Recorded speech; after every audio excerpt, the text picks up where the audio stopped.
ஒரு best engineer ஆகிறது எப்படி? நீங்க காலேஜ் முடிச்சிருக்கலாம், இல்ல படிச்சிட்டு இருக்கலாம், வேலையில இருக்கலாம். யாரா இருந்தாலும் இந்த ஒரு விஷயத்த நீங்க பண்ணீங்கன்னா சூப்பர் இன்ஜினியர் ஆயிடலாம். அது என்னன்னா, நாலேட்ஜ் கேப் இல்லாம கத்துக்கணும். கேளுங்க, புரியல அப்படின்னு ஒண்ணு இல்லவே இல்ல. காலையில காக்கா மெசேஜ் போட்டாங்க. ஏதாவது புரியுது. காலையில அப்பா ஃபோன் பேசிட்டு இருக்கும்போது காக்கா கத்துச்சு.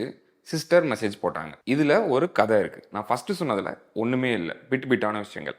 அதே மாதிரி தான் நீங்கள் ஒன்று கற்றுக்கும் போது பிளாக்காக கற்றுக்கிட்டிங்கன்னா உங்களுக்கு அது மைண்டில் நிற்காது, புரியவும் புரியாது. நான் சொல்கிறது என்னென்னா இதுதான் நாலேஜ் கேப்.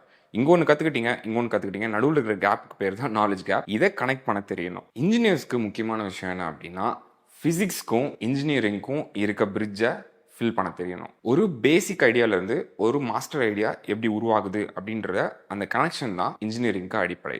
ஃபார் எக்ஸாம்பிள், நீங்கள் எலக்ட்ரானிக்ஸ் படிக்கிறீங்க அப்படின்னா ஒரு எல்இடி பல்ப் க்ளோ ஆகுது அப்படின்னா அந்த க்ளோ ஆகும்போது ஆட்டம் லெவலில் என்ன நடக்குது.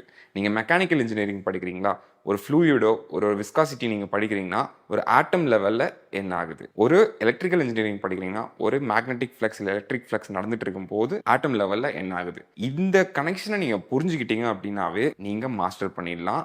எந்த துறையாக இருந்தாலும் சரி, முக்கியமாக இன்ஜினியர். நீங்கள் ஒரு வாட்டி கற்றுக்கிட்டிங்கன்னா இது ஆழமாக ரெஜிஸ்டர் ஆகிடும். ஏன்னா இது நேச்சர், இயல்பு. இயல்பு மறக்கவே மறக்காது. ஸோ எதுவாக இருந்தாலும் அடிப்படையிலிருந்து கற்றுக்கோங்க.